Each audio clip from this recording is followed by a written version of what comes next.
chairman of the Historical Preservation Commission. It's it's November 12th, 2020. So let's see, it looks like absences we have Jean appears to not be here. And is there anybody else that I've missed? So Chair Napoli, just for the record, Sarah or Jennifer, can you go through a verbal roll call? Yes, of course. Thank you. Let me go ahead and take care of that right now. Chair Napoli. Here. Vice Chair Colum. Oh, call it. She's muted. Oh, it looks like you're muted there, Vice Chair. If you could unmute. We just need verbal confirmation that you're here. Yes, I'm here. Wonderful, thank you. And Commissioner Barlow. Present. Commissioner Dawson. Present. Commissioner O'Brien is absent. Commissioner O'Neill. Here. And Commissioner Smith-Crivello. Here. Thank you. Hey, thank you very much, Sarah. All right, we'll go ahead and open up the consent agenda. It looks like we have a revised minutes for the October 8th meeting. Do we have any comments or motions on that? They looked okay to me. I move that we accept the minutes as amended. Okay. I would like to say that although you couldn't hear me, I was present at the meeting by phone. There was a technical problem and you couldn't hear me speak, so I couldn't be counted, but I was there. I don't know if that needs to be mentioned. Okay, thank you. Kim can confirm, or Andy, but I believe that would be considered as an abstention because we do need to confirm that you voted during the vote. So we could not confirm your meeting attendance because of the technical difficulties. So you would need to abstain from today's minutes, would be my recommendation. And I know there were gallant efforts trying to log in. Okay, thank you for that. Sounded like we did have a motion by Carol Dawson. Is there a second? I'll Yeah, second. Oh, go ahead. No, sorry, Chris. No, that's fine. Hey, Sarah, could you take a vote on that? Absolutely. Chair Napoli. I'm absent. I approve. Vice Chair Colum. Yes, I approve. Thank you. Commissioner Barlow. Aye. Commissioner Dawson. Aye. Commissioner O'Brien. Absent. Commissioner O'Neill. Aye. And Commissioner Smith-Crivello. I thought That would be abstain. Yeah, Yeah. exactly. Instead of absent, that was my point. See? And that's everybody. Thank you. Okay, thank you, Sarah. At this time, I don't see any, but well, possibly, is there any public comments for items that are not on the agenda today? Oh, I see what you're saying. You're right. I know. Hearing none, it sounds like all the. Hi there. I would just like to take this minute to remind everybody that we have a new process in place for public participation. We encourage members of the public to join our meeting via Zoom Gov, a secure service for use by government agencies. Joining on Zoom Gov is preferred because there is no lag time. You're connected live in real time to the meeting. This meeting is also streamed live on youtube.com/City of Monterey with an approximate 10-second delay, and on Comcast channel 25 with up to a 90-second delay. If you plan to make a public comment, join the meeting using Zoom on the app or by telephone, making sure you join in time to accommodate the delay. To join the meeting on Zoom on your computer or phone, use the link or phone number on the agenda found at isearchmonterey.org. Since the meeting has already begun, it would be found on the recent tabs. To join by telephone, you can dial 833-568-8864 toll free, then enter the webinar ID, which is 161-122-8637. If prompted to enter a participant ID, press pound. Detailed instructions on using Zoom are available at monterey.org/public meetings. Once you are in the Zoom meeting, you can make a public comment by raising your hand using Zoom, or if you are connected by phone, dial *9 to raise your hand. This lets us know that you're ready to make a public comment.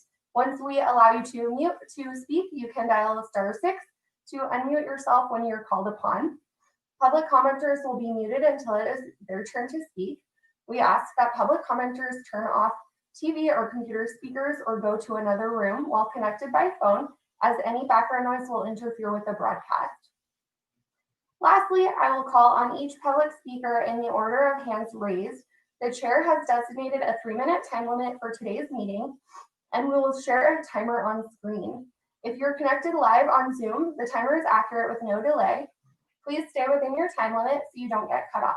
We look forward to receiving public comments. And that is the end of my spiel. Currently, we have no attendees, no public commenters, but I can let you know if that changes. And Jennifer, I just received information that some people of the public are having difficulty calling in on the normal 833 number. So I'm going to give people an alternative phone number to call in as well. 1-669-254-5252. So there is an alternative number if you're having any difficulties. I'll repeat that again. It's 669-254-5252. Thank you for that, Kim. Thank you for that thorough briefing, Jennifer, and the additional information, Kim. Appreciate it. Okay, very good. So not hearing any current public comments for items not on the agenda, I'm going to go ahead and move to agenda item 3, which is a first item on our list for today. It's considering 508 Del Monte Avenue, number HP-20-0222, and the possible removal of the property from the downtown area historic context statement and reconnaissance survey list. The applicant is David Howe, owner of 508 Del Monte Avenue, LLC, and it's in a PC-D zoning district. Commercial general plan designation is exempt from CEQA requirements per Article 19, Section 15305, Class 5. Okay, does staff have a presentation on this item? Yes, Chair, I have a brief presentation. Happy to share. Andy.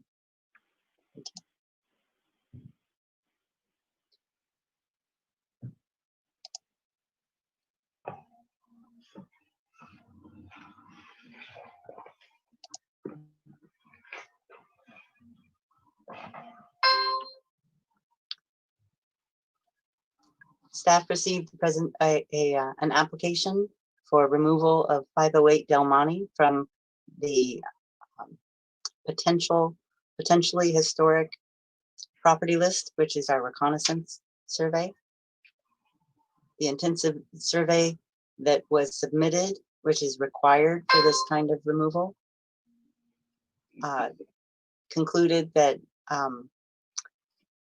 whether or not this property should meet the criteria for historic zoning, and it involved a qualified architectural historian professional.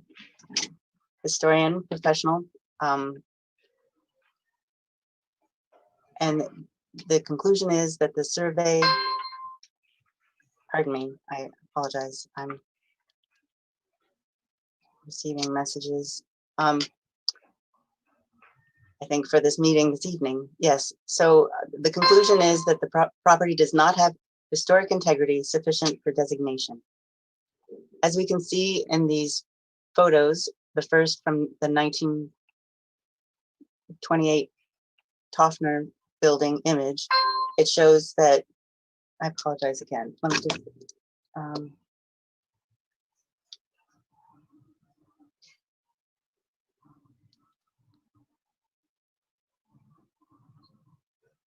thank you.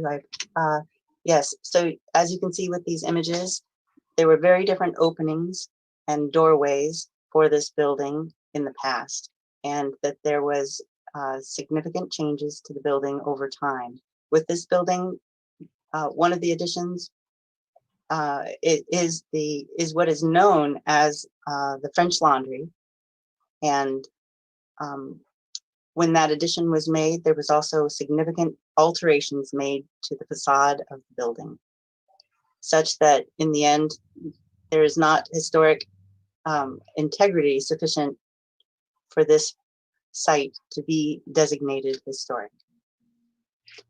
So staff's recommendation is to remove this property from the reconnaissance survey list because this building does not express adequate historic integrity due to significant loss of original materials and workmanship. And with the introduction of new materials, including the modern edition of the French Laundry building. I'm available if you have any questions. Okay, thank you, Andy. I'd like to see if the commissioners have any questions of staff. I have a question. Yes, go ahead. I noticed you said that the owner was Howe. I see in the project description, David Howe. It says the applicant, David Howe, on behalf of the owner. Right. I just want it stated for the record, who is the owner of this property? Yeah. So the owner is 508 Del Monte Avenue, LLC. I apologize. I read that without the proper break between applicant David Howe and, okay, very good. Stand corrected. So is David Howe a contractor?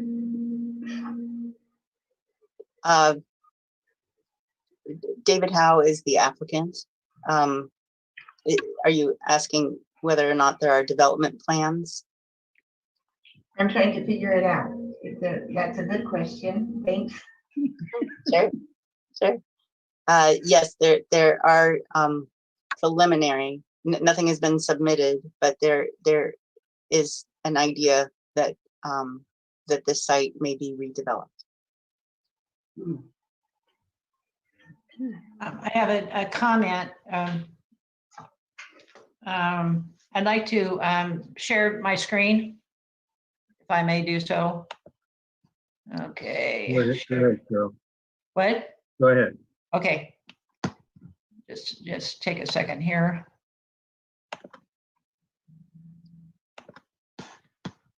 Okay, now. Just sorry, I need to figure out how to do this. Okay. You're more Okay, ambitious than I am. Thanks. My comment is that we have approved, I have 3 examples of properties that we have approved for Mills Act contracts that have massive changes to them. First example is 260 Lane, which went to HPC on July 9th. Let's see, the ARC approved demolition of the existing garage. Well, originally construction of a 3-car garage, which was changed to a 2-car garage with living space over nearly 30% more square footage was added. And you can see from the drawings that the addition closely matches the original building, which, as I mentioned at the time, is completely against the Secretary of the Interior's item 9, that the new work shall be differentiated from the old. And you can see the drastic difference between the original and the proposed revised house. And this was approved for a Mills Act contract. The second one I'd like to show you is, let's see, 491 Webster Street, which we looked at just last meeting. And you can see that that the additions were extensive that were done in 2017. There was a first and second story addition. Well, you can't see it, the detached two-story garage. New tiled door hood placed over the new French wooden doors. Garage doors were replaced with French doors. The front patio was expanded. The beautiful tile work of the Virgin Mary was added. And here again, the new additions closely resemble the existing house that was built in 1939, and there was no attempt made to differentiate the new from the old. Now this we also recommended for a Mills Act contract. And I have one more, and that is at 603, 605 Hoffman. Now this one was drastically changed. Number one, the house was moved from somewhere else. Now we don't know where it was originally, but it was moved here. Number two, aluminum siding was added. The assumption was that the wood paneling underneath the aluminum siding was still intact. And so the aluminum siding was going to be removed and the wood siding was going to be repaired. There are no original windows. All the windows are aluminum. The property owner was going to build some new custom wood windows in the style that he thought was what was original in the I think the original is circa 1900. There are no original gutters or downspouts, and it was converted to a duplex. The original house was a single family house. So, oh, and then also I was just there yesterday, and it looks like all of the aluminum siding and the aluminum windows are still there. And this was recommended for approval in September of last year. So I'm assuming that council approved addition of a Mills Act contract soon after that. So it's been a year and they have not done, doesn't look like they've done anything. So I asked that staff investigate that. So my point in showing you these three examples is that if these three homes were approved for Mills Act contracts, the two properties on Del Monte should not be taken off the list, because the changes to them are not as drastic as the changes to those three properties that we had approved the Mills Act contracts for. Okay, thank you, Carol. Any other comments or questions from the commission? Christopher, you're muted, sir. Okay, sorry about that. I wanted to ask staff if there's an opportunity perhaps to have a portion of the property remain potentially historic and a modern addition portion being allowed to be demolished. In other words, and it's going to come up on the other section here too. I understand the applicant has some plans to develop the site, but I'm curious if the building closest to the metal specialties you know, the older building or the oldest building on the site could be maintained and just the, you know, modern addition be removed. So it's not all or nothing type of thing. Thank you for that question. Chair, would you like me to? Yes, please go ahead, Amy. Thank you. Commissioner Barlow, I hear your question, and I would wonder what would be worthy of retaining in that there is no historic integrity left of the fabric. So I'm unclear about if something either meets the Secretary of Interior standards or it doesn't. And so we of course can't claim something to be historic if it's not. So I'm not sure if it were a fantastic facade and the entire building itself had been significantly altered, then I could see your point in retaining that facade, but the facade itself has been so significantly altered in that it barely resembles its original. I would say the most significant historic part is the part that says J. Toffner. Right. So potentially that, and I believe our historian even suggested that there could be some ways to integrate that into a new building. And I do believe that the applicant would also be more than open to that. Okay, that's good to know. Yeah, and thank you very much for that. Yeah, it's a little tricky. I'm reminded of when I've been asked to do projects on, let's say, Lighthouse, where there's a facade that's clearly been changed over the years.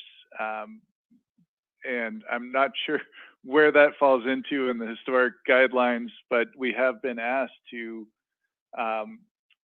redevelop the facade based on historic photos, and they're not Mills Act projects, and they're not I think it's more of it's been sort of a request from planning usually that we'll get that we try to restore some of that without it being a historic restoration.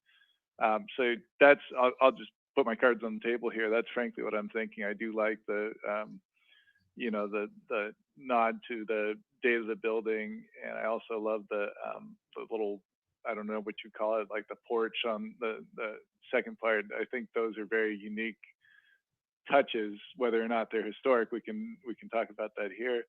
But the rest of the site, I think, is pretty neutral. Okay. Thank you very much, Chris. Looks like we have a question. Kathy? Gerald. Geraldine, okay. Yeah.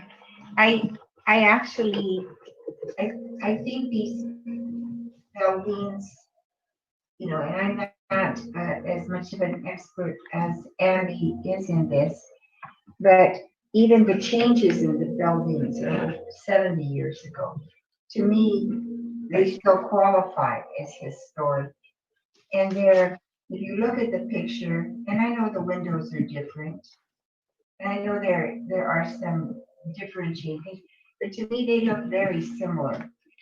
And I read the letters that came in addressing neighborhood concern that we're losing, that how could we even think of using these buildings? I think having a corner store, having these buildings in a neighborhood that uses them is something to consider here. And I want us to consider that what we're hearing from the public. Thank you, Geraldine. Chair Napoli, if I can just interject here, I just like to remind the commissioners this is an opportunity to ask questions, and we will need to open this up for public comment in the public review. So I just request that you not reach any conclusions until the end of the public comment period. Very good. And so this, Nicole, I might, Napoli, I would also like to suggest that we may have Kent Seavey, the historian, online, and he could probably answer some of the questions in a more informed way as well.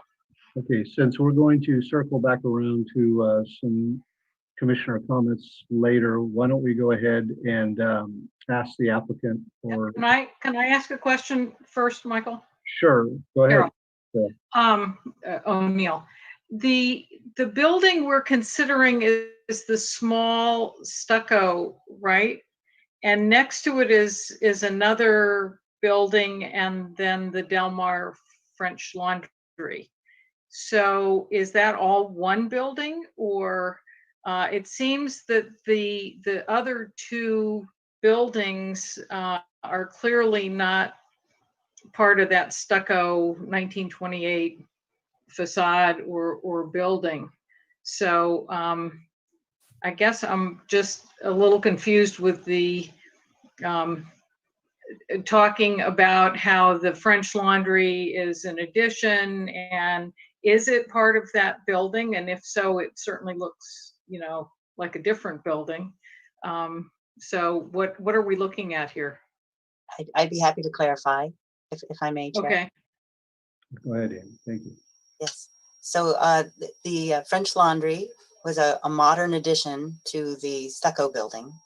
And it is a singular building. It operates as a singular building on a single lot. And that's why 508 was brought forward as a single request to be removed from the reconnaissance survey. Is it one interior? Because all we saw with the report is the facade that has the Juliet balcony and the changing windows and doorway. That's all, in my mind. And then they are talking about the French Laundry, not having a field trip and just driving by is, a little, yeah.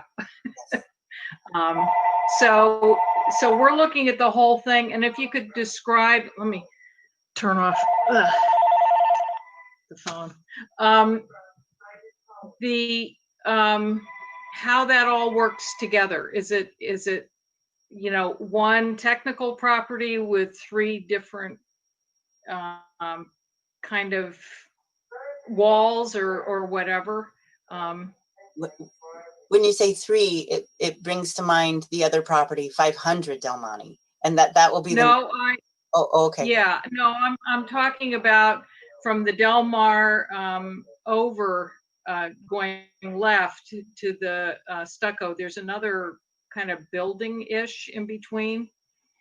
I think she may Again, all we were given was the stucco facade. So I sort of thought that's what we were looking at. And the other two were just, businesses stuck on there. It's not clear in my mind. I'm sorry, I wasn't more clear in the report. I do want to clarify now to say that the stucco building had the addition, which is the French Laundry, and so that is considered a single building on a single lot. Okay. Yeah, it functions. Are they the same? Yeah. Do they go? Are there walls in between, or are they open inside? My understanding, it operates as a single entity, a single business, so it is inclusive. What reads as two buildings operates as a single building, so that the French Laundry was an addition. Okay, and I have one more question. And next to that is the metal fabrication building. That is historic, isn't it? Nobody's talking about that going anywhere. I believe. No, I know. I'm just trying to get it straight in my mind. I'm not certain if it has been designated or not, but I think it very well, I think it was the historic integrity to be so. Yeah. Okay. All right. Thank you. Okay. Looks like before we go to the applicant, looks like Carol Dawson has another question. Just a point of clarification. When I was there yesterday, I looked in the windows, and they're doing the laundry work in the big building. So I mean, they are connected because they had the big irons and stuff going. So the French Laundry is connected to this other building on the inside. Exactly. Thank you. And to Carol O'Neill, I think on page 18 of the link sent out, I think it shows a single color picture with what appears to be the three buildings, the laundry, and to the left of that, part of the stucco building is like a balcony that I think Christopher spoke to. And then the facade of the building that is stuccoed. So hopefully that helps clarify. Yeah, no, thank you. That was, what was confusing me is the drawings and the, we were just really looking at the stucco-y part. Right. I have one more question of staff. In the report for the 500 Del Monte Avenue, there's an old overhead shot, and it looks like all two of these buildings are up against Del Monte Avenue, but there's clearly a parking area in front of the French Laundry.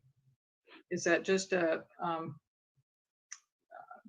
Thank you for pointing that out. Yes. So you can see in that image, and I'm happy to bring it up if folks would like, so that we all. Is that okay? Yes.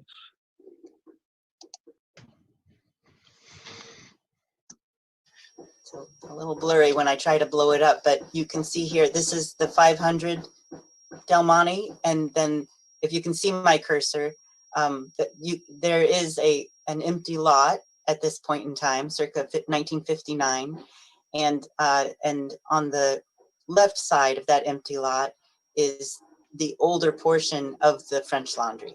So that when the new portion was constructed, it was during an era of vehicles, and so they put the parking lot in the front of that new addition. Okay. Do you know what year that new addition was built, Andy? Let's see. Sorry, it doesn't come to mind immediately. I think it was. I know that there was an extensive remodel in 1970. Oh, we're looking at. This was in the addition for 500 was in 1979, but I believe the one that occurred for 508 happened in the 60s. Yeah, I actually 1961. written on the building. I may have. Yeah, I should have probably known that. I think it's written on the facade of the building actually, where it says French Laundry. Yes, I think you're right. Yes. Yeah, I'm looking at the report. It looks like 1961. Yes, 1960. Right, I knew that. Mike, it's Kathy. Yes. I was referring to page 18 also for what you were mentioning. And the top of 19, this is where I think it's getting a little confusing. The historic name is the J. Toffner Building, 1928. The name is Del Monte French Laundry. It just says the present use, Yes. construction history, doesn't mention anything about the other two buildings. Yeah. So And we probably need to get to the historian's report on this, but I believe it has been French Laundry for quite some time. Sounds good. Okay. And so I believe, just to clarify, it looks like that the building to the left that appears to be two buildings in one is the 1928 original portion, and then where the writing or the advertisement of the French Laundry back set behind the parking lot appears to be an addition built in the early 60s. Correct. Okay. Thank you. Very good. Okay, any other questions before I go to the applicant or the representative? Geraldine. I'd asked the earlier question because I found it confusing who, with the how name representing the owner. I did find on 18 that the owner is 508 Del Monte Avenue LLC, but the address is 1703 Octavia Street, San Francisco. So is there a reason, is there a legal reason why the person doesn't want their name known? Or is that just normal in some businesses? I'm unfamiliar with that. It's fairly normal for property ownership to be under an LLC. The address is San Francisco, so that would be where the owner resides. That's where the LLC is located. Okay, I haven't seen very many of those. Thanks. Any other questions of the commission? Very good. I think at this time, I think it would be appropriate to ask the applicant or their representative if they would like to make a presentation on 508 Del Monte Avenue.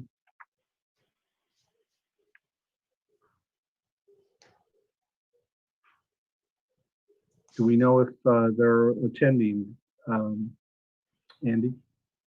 Jennifer, can you please assist with this? I texted you a phone number where we would know that this individual, that our historian would be available. And there may be a lot of phone numbers on that list right now. So it would be great if we could unmute Mr. Seavey. Absolutely. Let me just cross-reference this right now. The number that you gave me is not the same number for Kent Phoebe. But we have one attendee in the call right now, and I will take this time to announce that we are having difficulty with Zoom currently. So I will provide the best call-in number to call to join and provide public comment right now is 669-254-5252. The webinar ID is the same, 161-122-8637.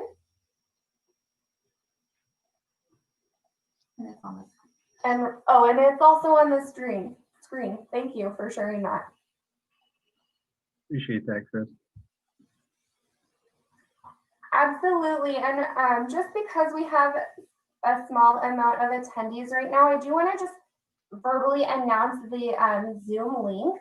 So it's Monterey-org.zoomgov.com/J/1611228637.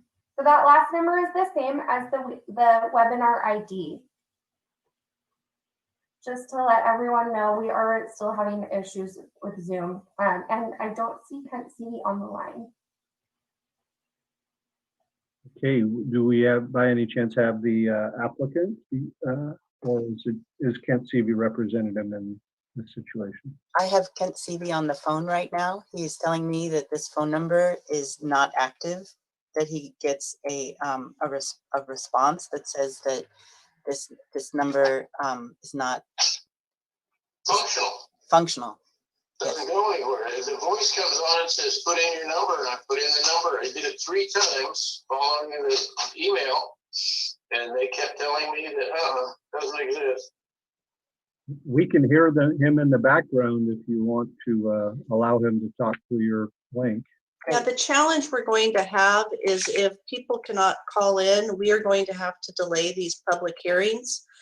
And I'm sorry, this is the first time we've used Zoom for our Historic Preservation Commission meeting, but if we can't guarantee that we're holding an appropriate public meeting, that's it's not acceptable and we'll need to reschedule. So Jennifer, is there anybody that's called in that's able to get in? Yes, there are 2 attendees currently. I have used the link. I joined it on my phone just to check it out from my personal email, and that worked. The link that I announced out loud, and I also asked Anne to include that on the Chiron on the bottom of the screen. There is one caller right now with the last 3 digits, 836. Okay. If I can interrupt you, Jennifer, this is Chris Schmidt. I just called the number that's on screen now and put in the webinar ID, and it did work. I could hear the meeting. I was just waiting to raise my hand. So the number that's up there does work. I'm not sure what the issue is with Mr. CV, but I did test it. I can test it again if we want. Okay, well, why don't we go ahead then and see if Mr. CV can make his presentation via the telephone from Mr. Flower, and I will also test the call-in number. So Chris, if you and I can do that, because we need to make sure the public can call in. So Kimberly, I also just tested the number that's up on the screen and the web ID number. The only thing I may recommend is that it asks for a participant ID number after that, where you have to hit pound a second time. So that may be one of the issues. Okay, so thank you for that information, Chair Napoli. I would say if Mr. Seavey can make his presentation and we have other public comment, that we could continue with the public meeting. Okay, then Mr. Seavey, can you hear us? And if so, Yes. Go ahead. You have the floor. So what's the question? Is there a presentation that you would like to make on the property 508 Del Monte Avenue? 508 prior to 500? That's correct. Okay, 508 is a fairly clear statement. You have the visuals in your packet that show the changes to the facade of that building, plus the size of the building over time. Its original presentation to the street, and in the buildings of that type, in that period, the front of the building was key. You had two separate buildings. You had what would be called sort of a Spanish village. The taller building to the right had a door at its left wall, and then the one with the Taufner embellishment on it and date panel had its in the center. So there was no consideration whatsoever to the potential historic character of the building when the changes were made. And you, I believe, what's the date of your initiation for your historic preservation ordinance?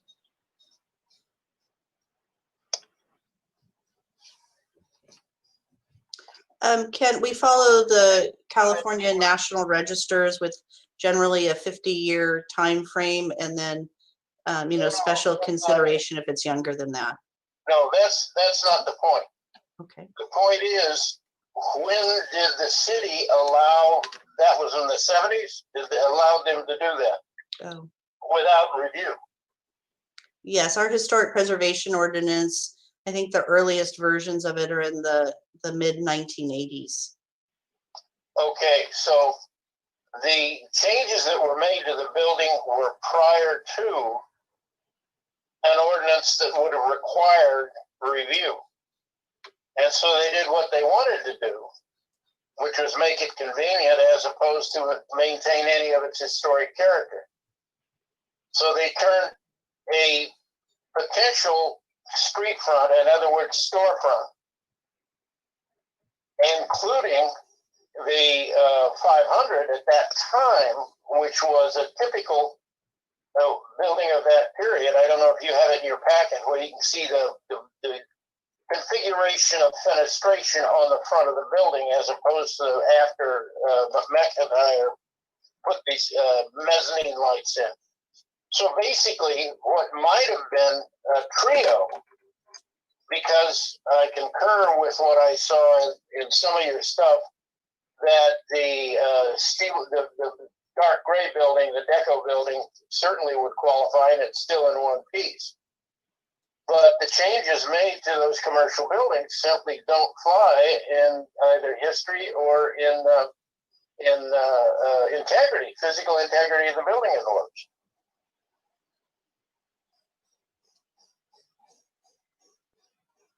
And I tried to tie Taufner to that building in any way I could, and aside for his name on it and the street behind it, which is Taufner Alley. There isn't any. Taufner was involved with that particular part of town at the time it was beginning to evolve, but there's no indicator that I can find in any of the records how he used the building. He may have leased it. Somebody may have leased it to him, but there's no record of that. So I have to go on what the National Register and the State Register criteria are, plus yours. with my call, and there's a lack of integrity in both buildings. And you can have all the significance in the world if you read your sequel carefully, but without integrity, significance doesn't count. Without significance, integrity doesn't. Well, yeah.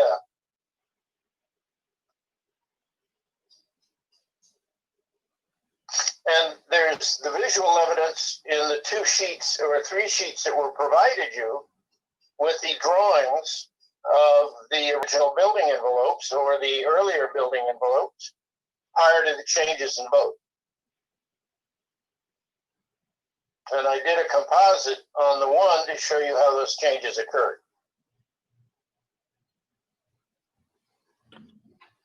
Okay, anything else, Ken?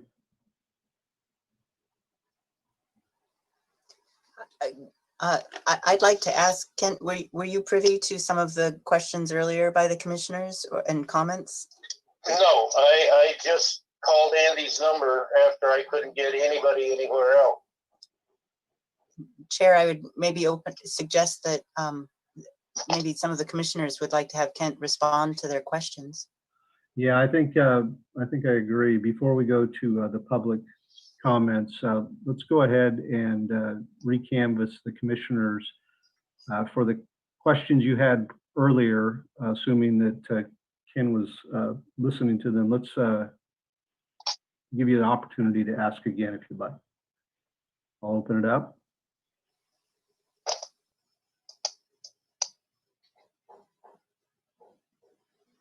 I'm still here. Yeah, everybody is muted at this point that I see. Does anybody have any questions that they would like to ask of?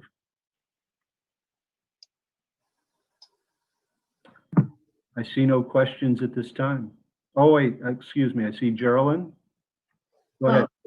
We had a good presentation by Carol Dawson earlier where she showed different properties with major changes that we not only kept on the historic register, and she even recommended it, and we even went into health that. And it's hard for me to understand why some editions that are over 60 years old seem to be not historic, and some editions that were just made months ago are okay. It's very confusing. I don't know if Carol wants to talk about it again. That was more of a comment than a question, and I think that the comments need to be later in the meeting. Is that correct? I apologize for doing my comment during the question period. We just was trying to say what did Kent miss, so I thought he missed it. Yeah, so it sounds like Carol will circle back around to her comments after the public comments. Is that correct, Carol? Yeah, because I think I did it at the wrong time. Very good. So is there any questions of Kent at this time while we have them listening? Okay, hearing none and seeing no hands raised, I'm going to go ahead and thank you, Kent. We're going to go ahead and open this up to public comments. Michael, can I just ask Kent one question? Yes, Carol. Do we have a period of significance for this building? If you look at your DPRs, you'll see the periods of significance. Well, I'm looking at it, but I'm not seeing it. On building, structure, and object, 19. it should be right in there. Page 19, it says period of significance 1928 to 1961. Okay, thank you. Right in the middle of the page. Yeah, Yeah. I have it up on the screen. Thank you. That's it. Very good. Thank you for that clarification. Any other questions? Okay, I know that we've received a considerable number of written comments from the public that I believe everybody has taken time to review. Mm-hmm. Do we have any participants from the public that we're able to open this up to? Jennifer, do you know? I will announce the login info again and just I will also say out loud the URL again. I believe that there was an issue in that the initial one. So that URL is monterey-j/161-122-86337. To join by telephone, dial 669-254-5252. Then enter the webinar ID 161-122-8637. If prompted to enter a participant ID, press pound. To make a public comment, raise your hand in Zoom. You can use a button if you're in the app or online. And if you're on the phone, dial *9 to raise your hand, then *6 to unmute yourself when you can speak. And just a reminder, there is a 3-minute time limit. We'll be putting a timer on screen. And I do not see any attendees. I see one attendee, but they are not raising their hand. So if the caller with the last number is 836 would like to raise your hand, please dial *9 to let us know that you're ready to comment. And while we wait for that, Jennifer, I just want to note that it looks like we received 18 written comments from the public on this item. Yes, we did receive quite a few, and I believe they are all for the property on Del Monte, 500 Del Monte. That is, yes, that is my understanding as well. Thank you. And I still don't see any new attendees or anyone raising their hands, except for I just saw Carol raise her hand. Carol, did you have a comment? Oh, just quickly, the comment from Mr. Garcia does briefly mention 508, but I think all of the other comments were on 500 only. Thank you for that clarification. Okay, sounds like we don't have any verbal public comments at this time. So we'll give it another moment and then we can close that and go back to commissioner committee comments.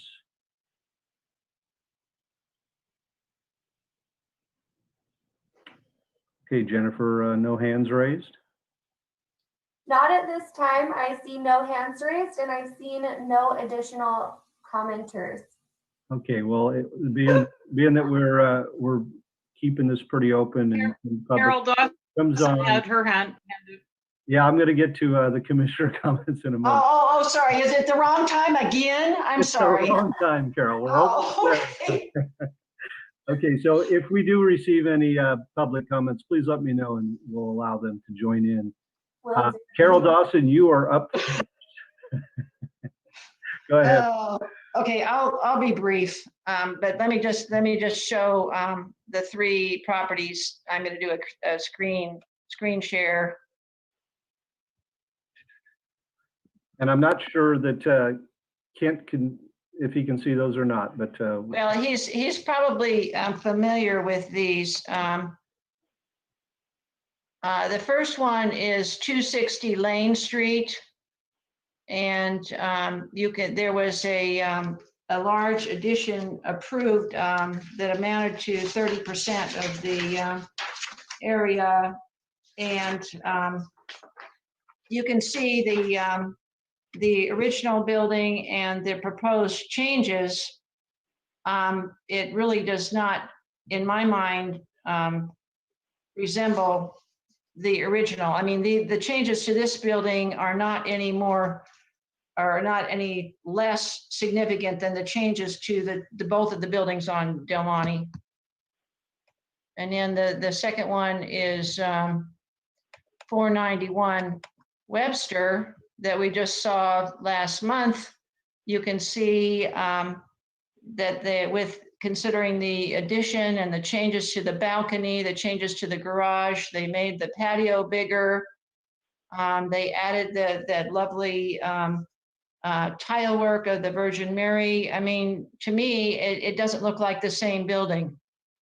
And you look at 508 Del Monte, and to me, it looks like the same building, especially considering the stucco work that has the name of the builder. And the third one is 603-605 Hoffman, which originally was a single-family home. It was converted to a duplex, moved from somewhere else, we don't know where. There was aluminum siding added. All the windows have been replaced with aluminum. And then I also asked staff to please take a look at this property because we recommended approval for a Mills Act contract more than a year ago, and it doesn't look like any work has been done. The siding is still aluminum and all of the windows look like they're still aluminum. So my point is that if these buildings are considered to be, if the facades on these buildings are considered to be the same as the original, then the facades on the building at 508 Del Monte certainly is the same case. So that's all I had.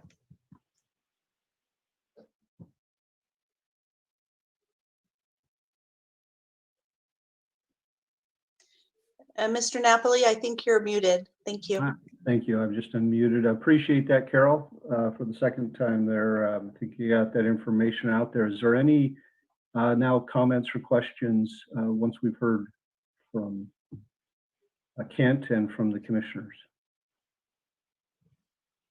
Go ahead, Carol O'Neill.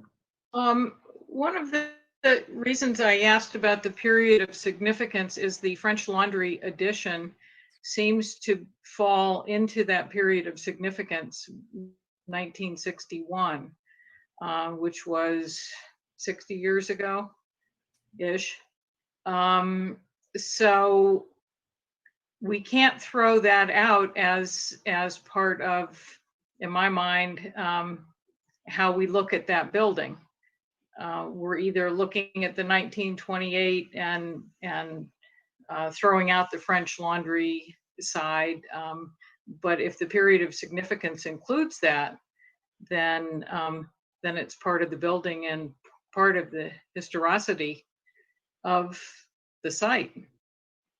The stucco facade is, I'm kind of on the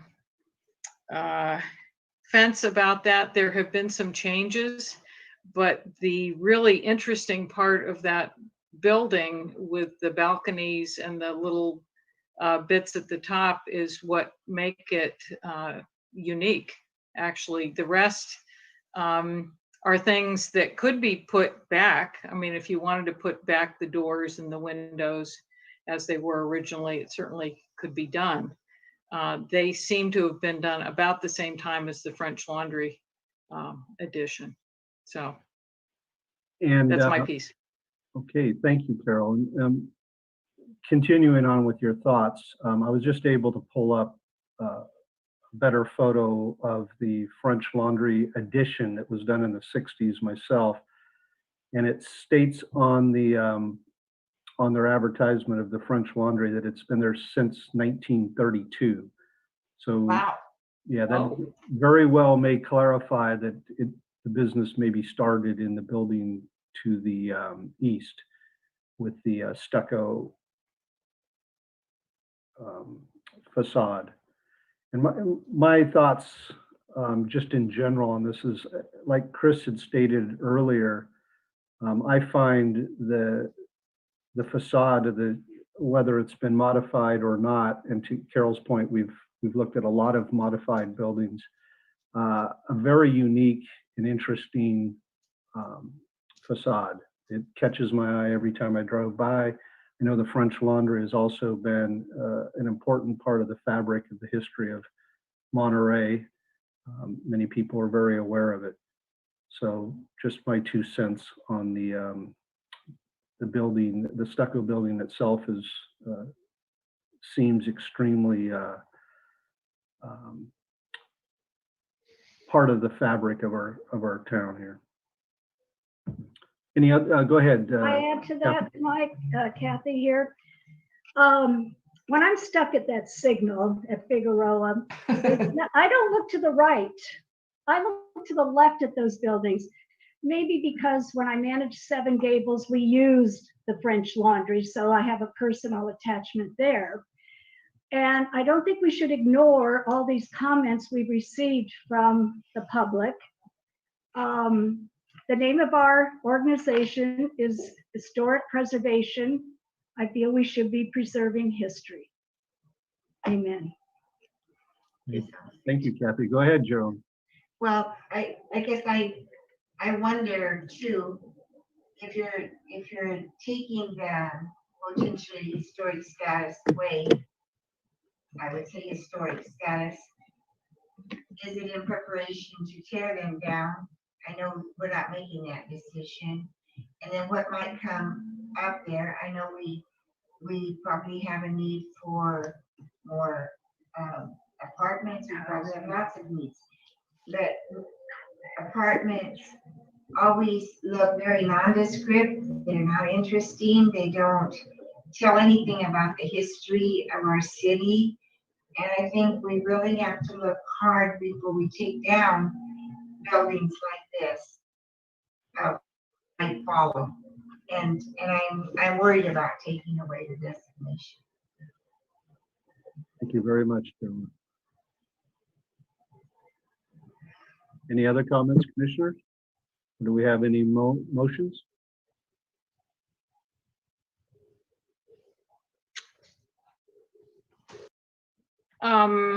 Oh, go ahead, Carol. So I was going to move that we deny the request to remove this from the historic reconnaissance survey at 508 Del Monte. I'll second. We have a motion. We have a We all second. multiple seconds. Go ahead, Kimberly. I would recommend that the HPC clarify its findings for decision to deny the request, because this item will be appealable to both the Planning Commission and ultimately the City Council. So to support your decision, I recommend findings for decision are incorporated. Carol, would you like to clarify your motion to include that? I do think that the facade is just overall it looks original, especially considering the stucco work with the name of the builder. Would we say that it retains enough integrity, including the in my mind historic French Laundry addition, to remain on the historic list? That's a better way of stating it. I don't believe we've had this much response to anything that we've discussed. So I just think that's very valuable and should be listened to. Okay, well, we have a motion from Carol Dawson and a second from Carol O'Neill, and it sounds like it was clarified verbally. Go ahead, Kim. Sounds like.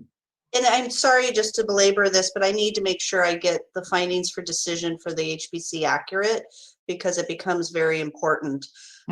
So what I heard is that the facade looks original considering the stucco. Number two, the building includes integrity, including the French Laundry due to its date of construction. And also there was public response or public input. I have one more, Kim, that you didn't add, was about the windows and doors can be restored. The features that were identified as changed are easily restored. Right, that is reversible. Yeah, I would concur with the ability to reverse any changes that took it out of historic standards. And so if those are acceptable, I just ask that the person that made the motion and second indicate that they incorporate those findings for decision into their motion. Yes, and then could we add that we would encourage them to apply for a Mills Act contract? And would that be part of it, or would that be separate? No, you can, these are your findings. I concur. I was the second. Thank you. Okay, thank you, Kim. Is there any further comments to the motions that we have? Or Sarah, could you go ahead and take a vote? Absolutely. So let me just pull this up. So we have Chair Napoli, I concur with the motion. Vice Chair Colum. Oh, Carolyn, you are muted still. We can't hear you. Kathy and Geraldine, you're still muted. There you go. Yeah, I for support of Carol Dawson's motion. And Okay, actually, I'm gonna need a roll call for Vice Chair Colum first. Oh, Yes, I. Thank you. And Commissioner Barlow, Aye. Commissioner Dawson, Aye. Commissioner O'Brien is absent, Commissioner O'Neill, Aye. and Commissioner Smith Crivello. aye. Great, thank you, everybody. Thank you, Sarah. And just for the record, this decision is appealable to the Planning Commission within 10 days on forms available in the, or I guess available online now, not in the planning office. And please contact us at montereyplanning.org if you have any questions. Thank you. Okay, thank you very much for that clarification. Okay, we'll go on to item number 4, which is the second item on our agenda in regards to the adjacent property. It's considering the 500 Del Monte, number HP-20-0222 to be removed, to remove the property from the downtown area historic context statement and reconnaissance survey list. The applicant again is David Howe. The owner is 500 Del Monte Avenue LLC. It's a PCD zoning district commercial general plan designation that's exempt from CEQA requirements for Article 19, Section 15305, Class 5. So with that, I would imagine that we'll have a second presentation from Andy in regards to this. Yes, Chair. And again, I will be brief.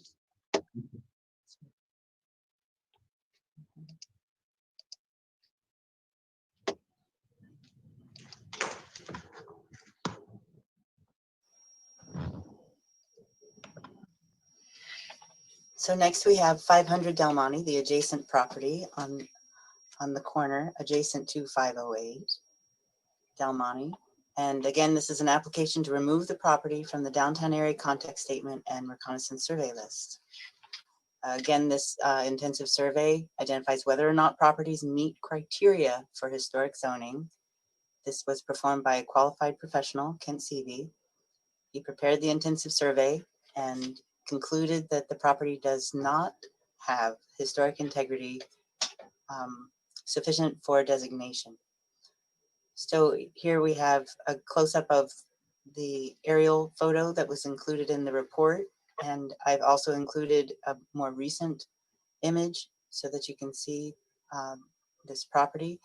The building was first an electric shop and was remodeled in 1979 to become a sandwich shop and radio station.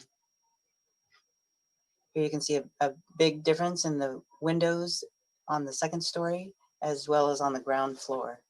The 1979 remodel significantly diminished the use of original materials and workmanship and compromised the sense of time and place and of feeling and association with the original 1943 period of significance. The recommendation from staff is to remove the property from the reconnaissance survey list. The building does not express adequate historic integrity due to significant loss of original materials and workmanship and the introduction of new materials. I'm available for questions if there are any. Thank you, Andy. Do we have any questions from any of the commissioners?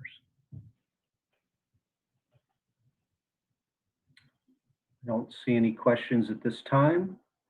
So I'll go ahead and open it up to see if the applicant or their representative, Kent Seavey, would like to make a presentation on 500 Del Monte Avenue. Do we still have Kent on the line?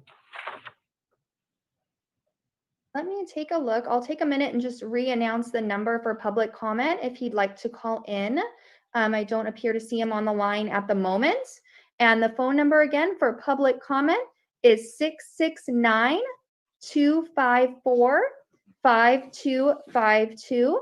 And the meeting ID is 161-122-8637.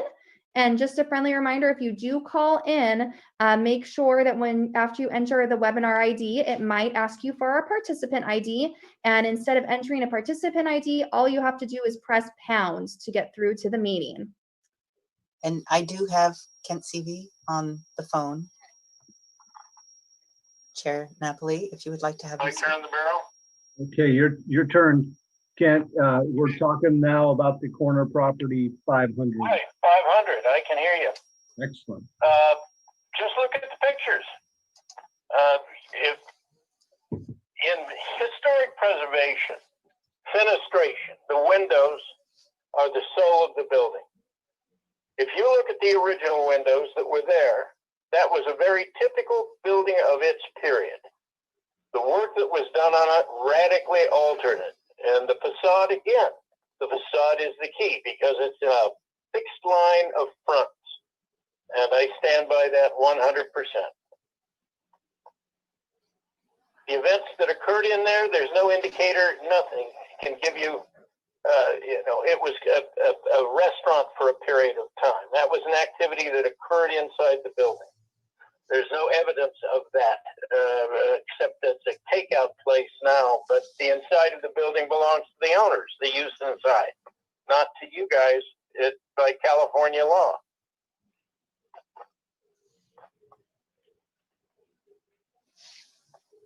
I just stand by the call. Very good. Thank you, Kent. Do any of the commissioners have any questions of Kent while we have them on the line?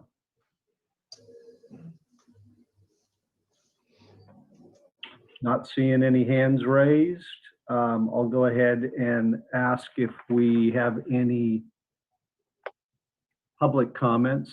Do we see anybody on the line for any public comments that may want to ask a question? Hi there. I will announce the public comment number one more time. That is 669-254-5252. The webinar ID is 161-122-8637. If you're prompted to enter a participant ID, please press pound.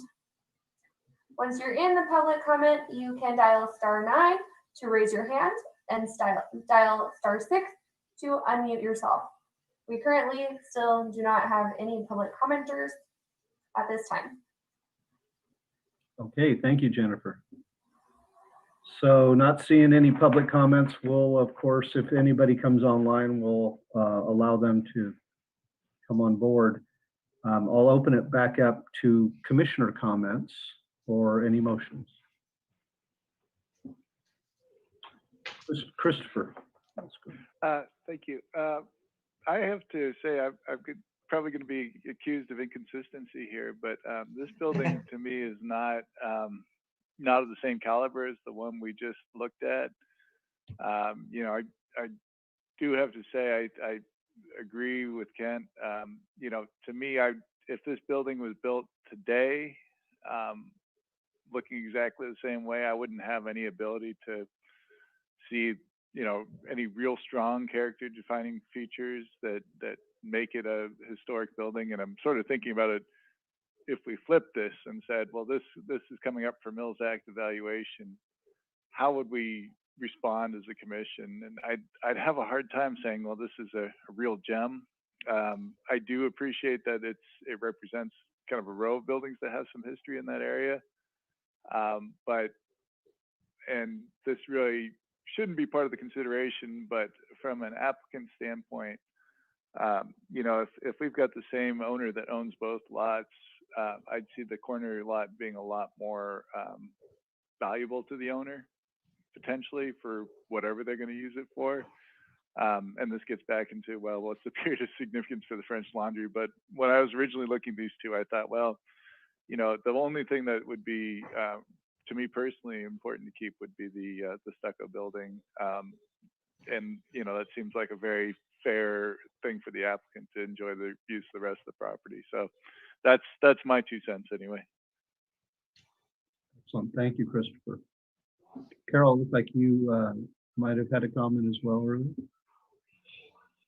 Yeah, I agree with Chris, not about the, I'm sure he's correct about the corner lot, but this doesn't seem to have the integrity, doesn't have really the feel such as it was on the original building.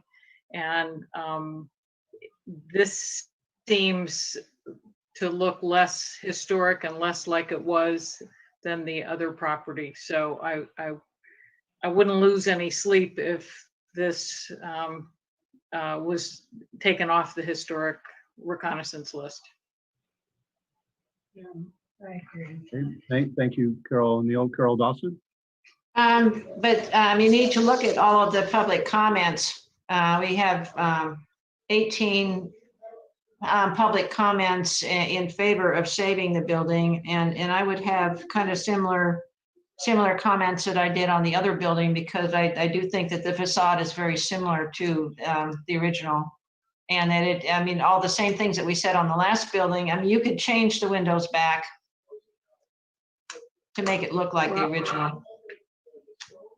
Yeah, I think there have been more changes to the bodega building, and keeping in mind all those comments, we're to deal with the history of the building, and if the city council or the planning commission want to take all the comments into consideration, I think that's more their job. So this is one of those squishy, subjective, how many windows is a window too far, on how historic it is. It does look like the same footprint, but it looks very different from the front. Very good. And I just want to take a moment to note that I think Carol corrected me in the previous item that the comments were for 500, and I may have stated that they were for 508, where only one I think was for that. So thank you for that clarification, Carol. Looks like Geraldine had a question. Yes, I know that the building doesn't have as many character defining elements. However, I too think the windows could be redone if somebody wanted to. I like the buildings together because it establishes sort of a community of buildings that have an era or a timeliness about them. I think if you're just thinking of it in terms of perhaps, you know, a resource or which one, if we had to pick one or the other, but because of the comments, I think it is a part of a neighborhood. I sense, I don't know where that people live, but I sense that perhaps having a bodega in that neighborhood is important. Maybe there's a sense of community that surrounds that building. And I don't mind, you know, if we give it, just ask for a little more thought about it. I think if it's challenged and they take it on to planning, then planning needs to do what they need to do. But I like it as a little neighborhood cluster of similar buildings. They look like bookends. The owner is another person, a group in San Francisco called Architectural Resources Group Incorporated, Pier 9, Embarcadero, San Francisco. So the owner isn't showing up. They're not explaining to us what the plans are, what's going on. They're just saying they want it taken off the register. And I'd like to hear a little more about it, and I like it when the owner shows up. So those are my comments. Thanks. I agree with you. Mike, I'll go ahead, Joe. Oh, I was going to say, I don't think it's in our purview what they're going to do with it, because we could take it off and they could sell it or not sell it. And we don't know if they're going to put a bodega in a brand new glass and steel building that'll be totally out of context. I mean, we just don't know. So what I believe have to look at is the building.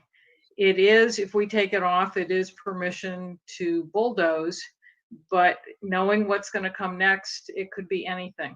And it could be anything in 10 years, no matter what the applicant says or wants or who it is. So I think we should just look at the building. And again, the comments, I think that's up to planning and the city council to address.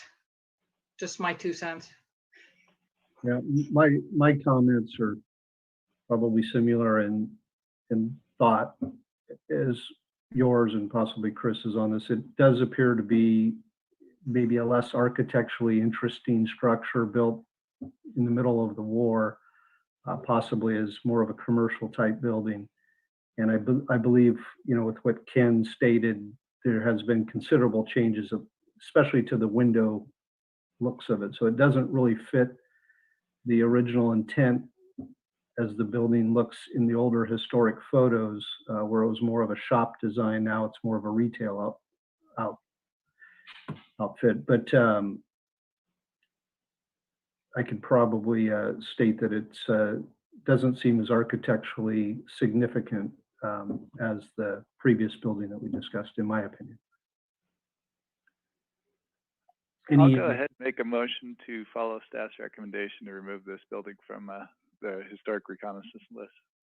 Okay, very good. We have a motion for Christopher to recommend the removal from the reconnaissance list. Do we have a second or another motion? I'll second. Okay, we have a second by Carol O'Neill. Sarah, could we go ahead and do a vote on that? Yes, absolutely. Chair Napoli. I'll agree with the motion. Vice Chair Colum. No. No. And Commissioner Barlow. Aye. Commissioner Dawson. You're muted, Carol. Carol, you're Sorry, yeah, sorry, no. No, okay. And then we've got Commissioner O'Brien is absent. Commissioner O'Neill. Yes, I agree. Okay, and Commissioner Smith Crivello. No. No, okay. The motion fails for lack of majority. very good. Thank you. Okay, we will move on. We'll open this up to general. So I'm sorry, just before we leave this item, this decision is appealable to the Planning Commission within 10 days on forms available online for the planning office. Thank you. Thank you, Kimberly. All right, we're on to item number 5, which looks to be a review of solar projects at historical sites. This is not a project under CEQA Article 20, Section 15378, and under the General Rule, Article 5, Section 15061. So I would imagine that staff has a presentation on this. They presented us a one-page item on the agenda. Is there So a... before Christopher Schmidt, Senior Associate Planner, will be giving this presentation, we really thought it was important to update the Historic Preservation Commission on the Solar Rights Act. We are seeing an increased number of applications for solar facilities on historic properties, and we've been researching this issue with our legal division, and Chris is going to give you a synopsis of the law and so what we can expect to see in the field. Thank you. Thank you, Kimberly. Thank you, Christopher. Welcome. Thank you, Chair, and thank you, Kim. So I will share my screen now.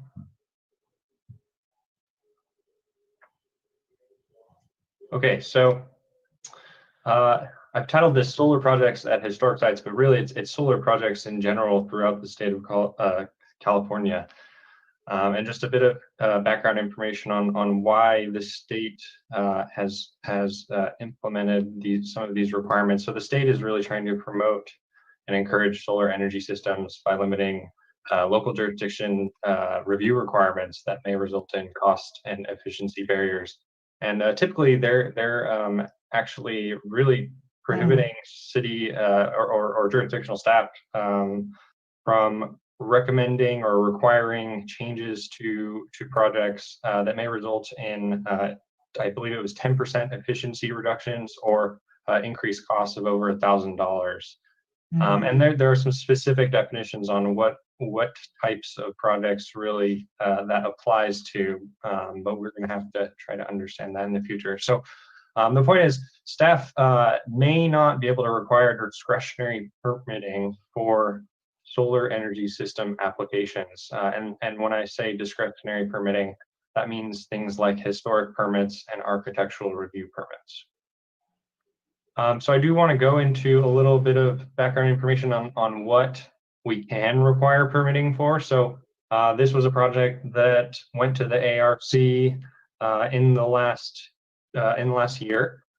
These folks were just adding an addition to the rear of their home. This was not a historic home, but they were also intending to build solar. And although staff could review and the ARC could review the addition, they couldn't review the actual solar component. So they could review the design of this part of the building, but other the actual panels and the equipment that would house or hold the panels could not be reviewed. So what I have here is just discretionary permitting may be required for certain projects, including things like floor area and story additions. A second story addition we could require review. And then certain accessory structures like a shed, I think honestly, I would have to see the project to really know. A shed, we could require discretionary review. The types of projects that we cannot, or at least we're going to have to look at these on a case-by-case basis, are things that are really intended to hold the solar equipment. So as you see, I've got a number of images of different styles. On the top left, you've got this what's effectively used as a carport. That's one that's in question right now, and it's hard. And we ultimately decided that we cannot require discretionary review. And I'll move on to that project after this slide. But you see these awnings, you see the standalone solar panels on the right-hand side. These are things we certainly cannot require discretionary permitting. So what brought this up? We had at least one project. This is a project at 502 Pierce Street, right next to City Hall. This is the Casa de la Torre. And these folks were, the owner is wanting to build a carport at the rear, so behind the home, and the main portion of the home is still visible from Pierce and Jefferson there, but behind it, and you can see in the photograph there, they're wanting to build this cantilevered solar structure, and we looked at this and kind of debated back and forth and decided that there's no requirement for covered parking. And I could get into a lot more details, but ultimately we decided that this project would actually be consistent with the state's intent that we couldn't require permitting. So in the case of this project, there was some staff concern about it. They're using steel beams and things that we're not entirely we're not hoping with the historic site, but I think we've actually asked them to paint them a color that's going to be more compatible with the historic home, You know, the contractor actually said he's going to consider whether he can put wood veneer on the outside of the beam. So at least we have something that is going to at least try to be compatible. And they do that voluntarily. We cannot require that. So I think, you know, moving on to final thoughts, we're going to have to look at these on a case-by-case basis. We will require discretionary permitting when possible. And like I said, we will recommend the use of materials and treatments that ensure compatibility, as with the project that I mentioned before. And that's all I have for you. You know, I do think that this is something that the HPC needed to hear about. It's kind of hard for us to have a project that's at a historic site and the HPC can't review it. So with that, I want to bring it back to the HPC for discussion or questions or anything else. Thank you, Christopher. I have a little bit more to add, Chair Napoli. I want to let the Historic Preservation Commission know that we didn't take this issue lightly. We actually worked with our legal division, and we were looking for, to be quite honest, ways that we could review projects like these. And the state law is pretty clear after the legal review that we cannot. So we did want to bring the issue forward to you because I think in these times, and you know, with the crisis with electricity, we're going to see more and more projects with solar panels and solar facilities being proposed. So we wanted to share that with you. Thank you, Kimberly. I have a question for both yourself and Christopher, just a hypothetical. Let's use the last project as an example. Let's say that the corner building was in pristine historical condition with a very unique roof on it, and someone wanted to add solar on top of that roof. Is there any options in regards to review, in a situation like that, or is it just allowed to go ahead and put the solar on top of the historic roof? Yeah, I can go ahead and answer that. So technically, a project like that would be subject to these same requirements. What is required is an applicant would have to get a building permit, and if for some reason our chief building official finds that there's some sort of risk to public health and safety, there is a mechanism to go through a process where the city can recommend denial of a use permit.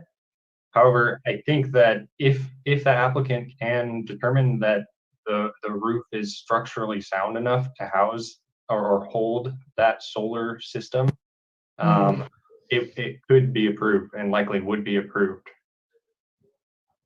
Very good. Thank you, Christopher. Geraldine. I appreciate, Christopher, that you brought it to our attention.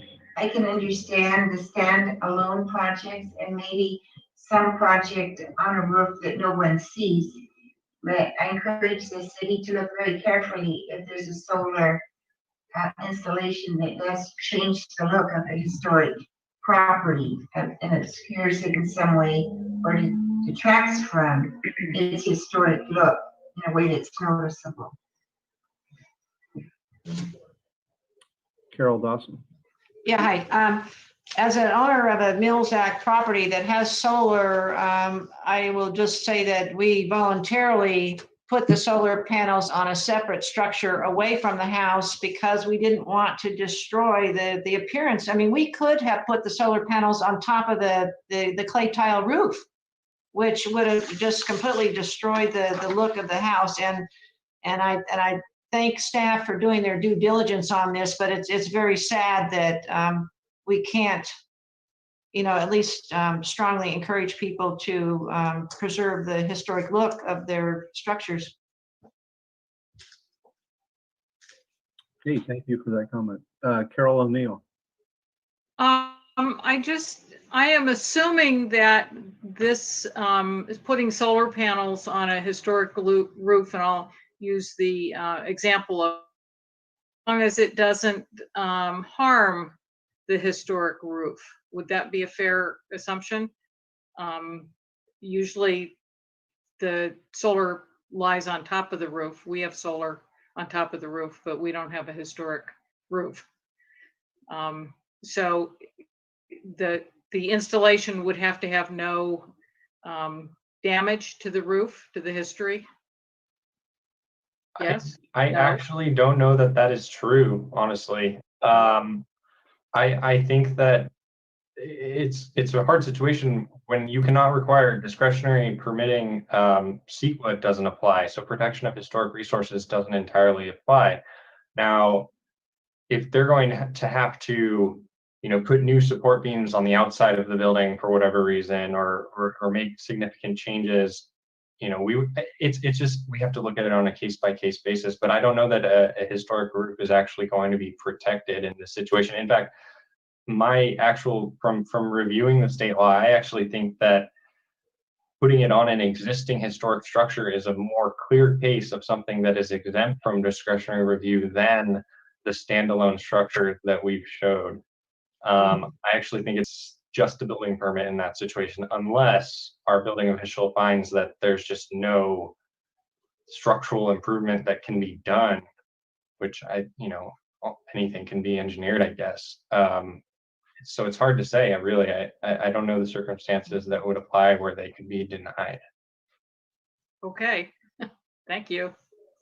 Thank you. Okay, any further questions or comments on that item? Andy? Can't see you here.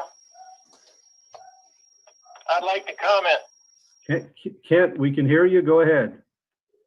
All right. Number one, solar is getting to the point now where the battery life and the rest of it is allowing the size of the unit to diminish considerably. Working on the parking area back of the Adobe, that made some sense.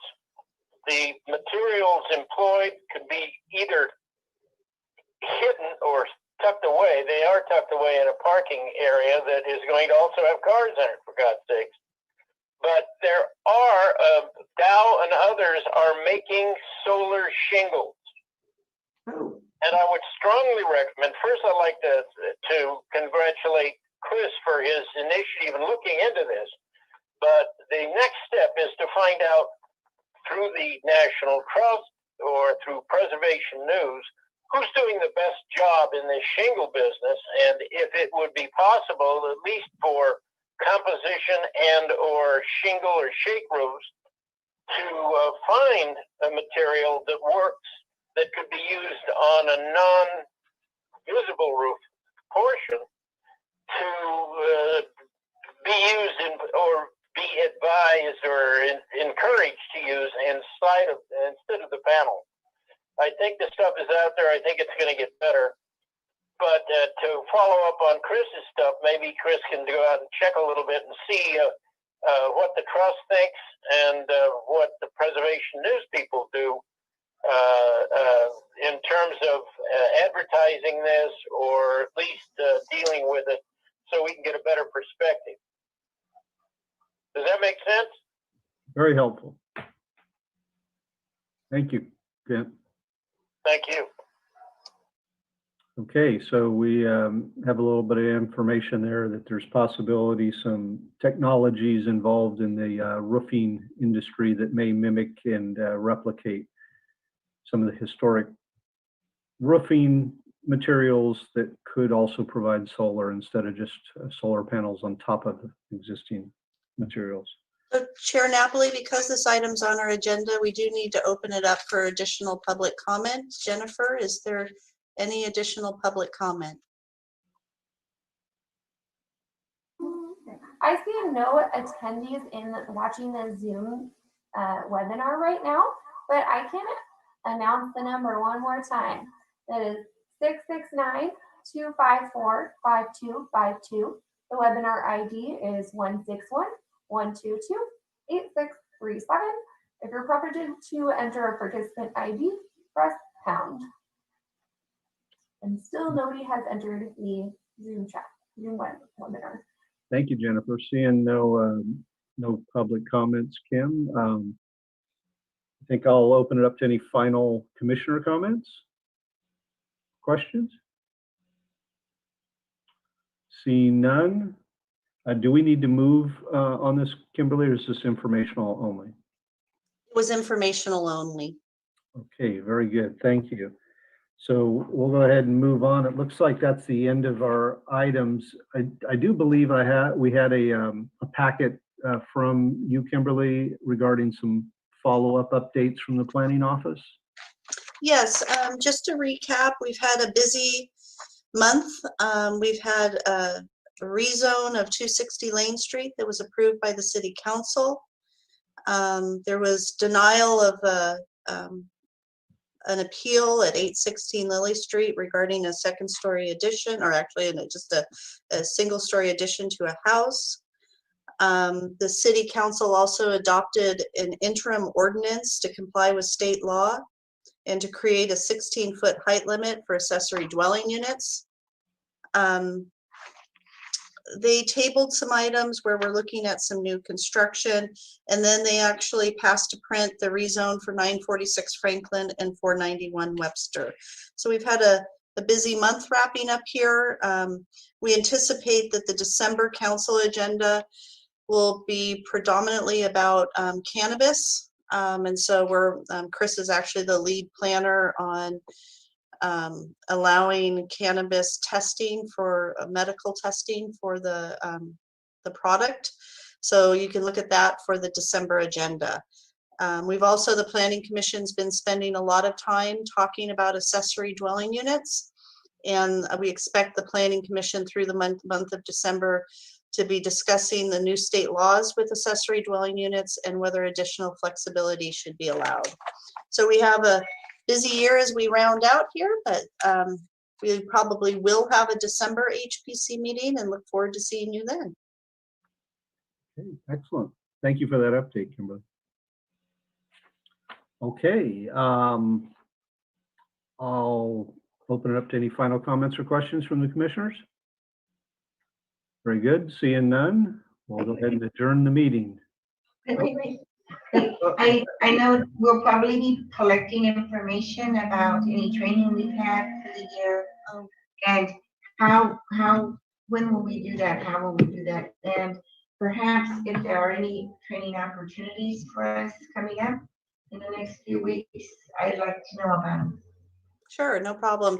So I do plan to bring the Kimberly's certified local government report to the commission in December. So we'll be sending out an email asking if any commissioners or to identify any of your trainings that you've attended. And we'll be adding that to our CLG report for your review in December. Okay, very good. Thank you. I want to thank Christopher, Kimberly, Jennifer, Andy, Sarah. Thank you all for your input today and your support. And we'll go ahead and adjourn this meeting at this time. Thank you. Take care, everybody. Thanks, Mike.